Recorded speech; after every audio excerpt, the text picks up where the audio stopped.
மனிதர்கள் சில நேரம் நிறம் மாறலாம், மனங்களும் அவர் குணங்களும் தடம் மாறலாம்.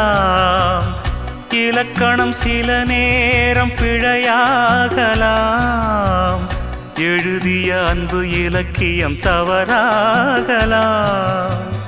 விரல்களை தாண்டி வளர்ந்ததைக் கண்டு நகங்களை நாமும் நறுக்குவதுண்டு.